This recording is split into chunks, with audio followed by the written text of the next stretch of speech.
So I guess I'd become what they wanted me to be. A killer. Some rent-a-clown with a gun who puts holes in other bad guys.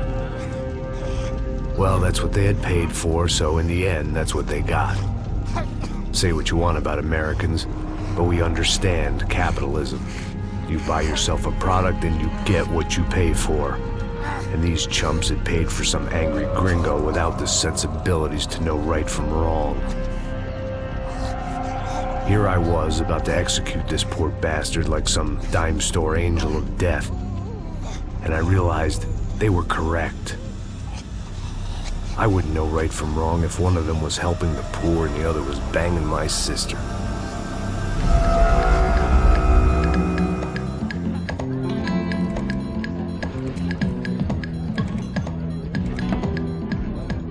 I'd arrived in Sao Paulo a few weeks before.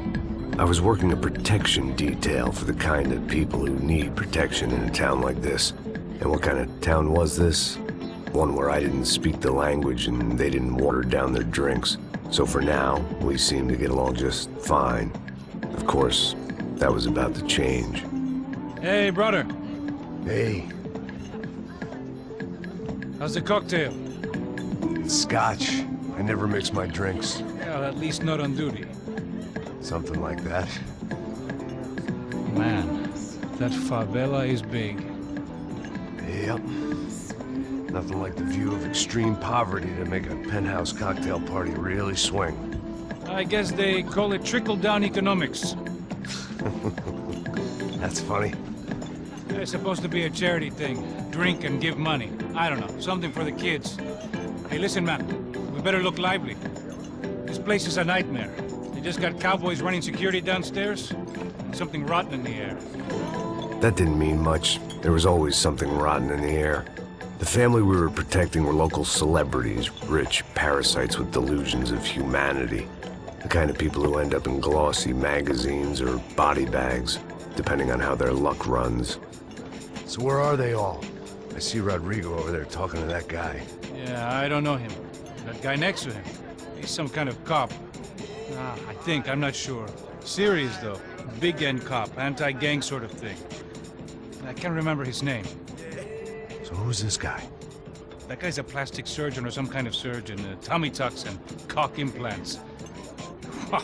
Look at Marcel. Still dances like a fool. Guess that's what a European education and a coke habit will do for Ricky Martin look-alike. That's very funny, Max. Oh, excuse me.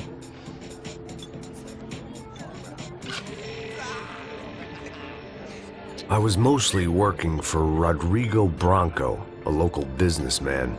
Built things, did some charity, had things named after him, won awards, owned things, people. One of the trophies he had won was his wife, Fabiana. She was hot and wanted to be dangerous. Some good genes trying to fight their way out of a cesspit. She'd married well and was now at leisure to regret her good fortune. They got along as well as any rich workaholic and his younger airhead wife tend to get along. They mostly ignored each other. She spent a lot of time with his cokehead younger brother, Marcello. He was a good-time guy if your idea of a good time was an expensive suit, a bottle of champagne, and nothing between the ears. The middle brother, Victor, had just walked in. He was a local politician. Guy was smoother than an oil slick on an iceberg and about as toxic. The rest of the crowd, I didn't know, but I could imagine the types. People who know if they drink enough, they won't have to feel guilty about their good fortune. Suddenly, things turned real ugly. Felt like our hangovers arrived right on cue.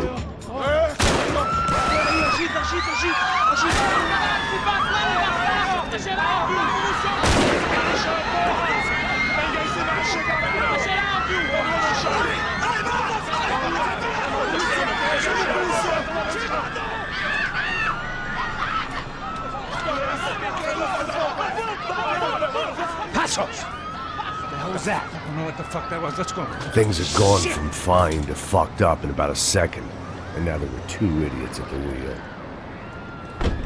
Clear. Got this floor? Sure. Look after yourself, bro. Stay safe. It wasn't my own safety I was concerned about, trophy wife or not. I'd said I would protect the girl. I hoped I hadn't lost my edge, along with everything else. It was time to choose, a nasty fall or a bullet to the head.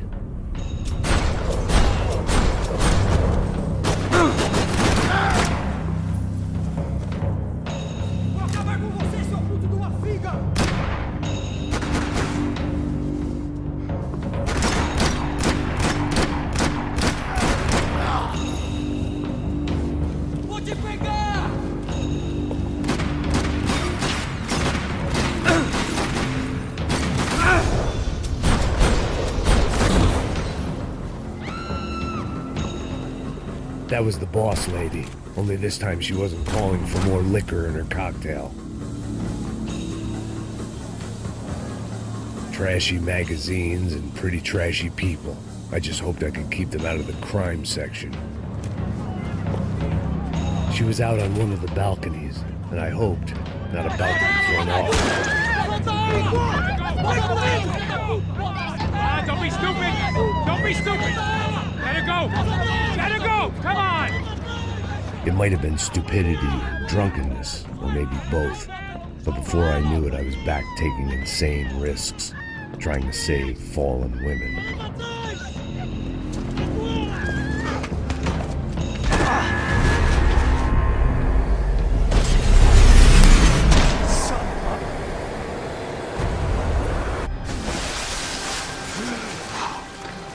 Tranquila! Tranquila! Nós cuidamos disso. Nice work! Hey, you need a hand? No, you? Who the hell's Rodrigo? I don't know, man. Thanks. Somebody's gotta go find him. Está tudo sob controle agora. Fica tranquilo.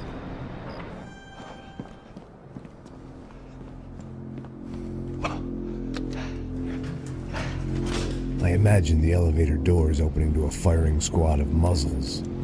As far as I could see it, the one thing my plan had going was that no one else would be stupid enough to pull this move.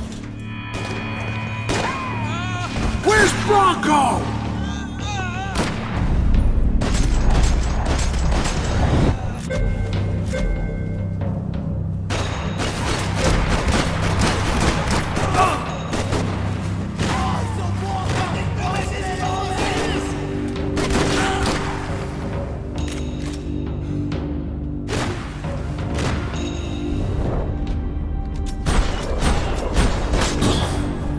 I'd done them enough favors. I didn't need to give them more of a head start.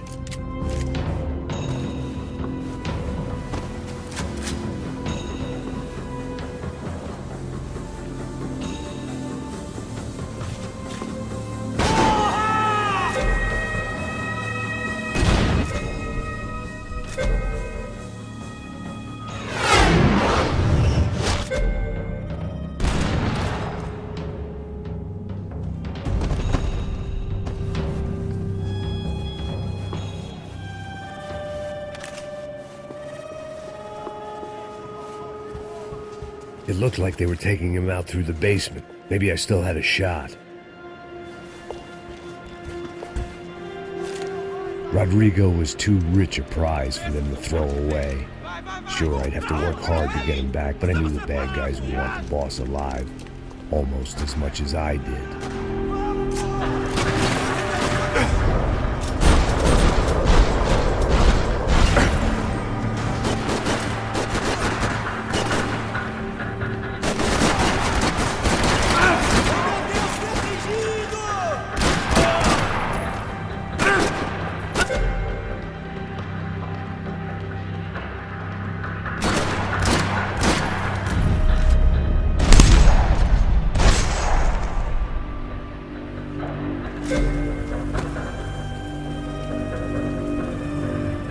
The control box was on the wall to the left of the gate.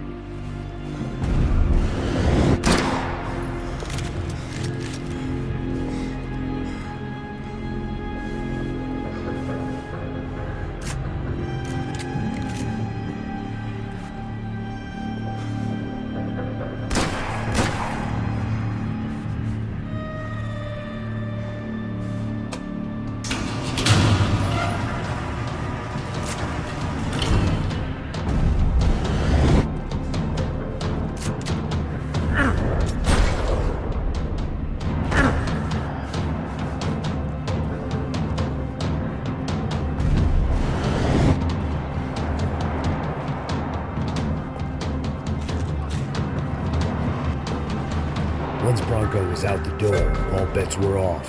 I had to keep moving.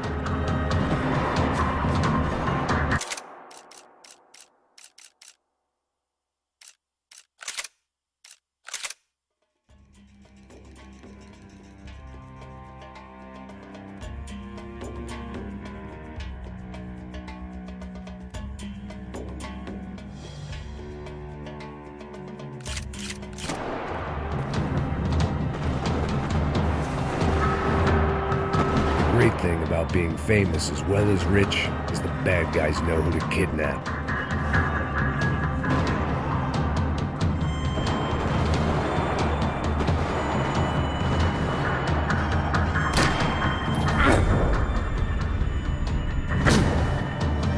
Another parking lot rattling with gunfire.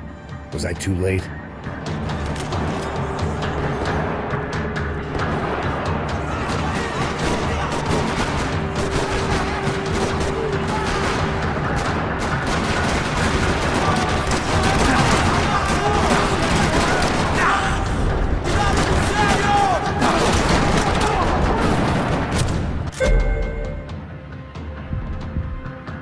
You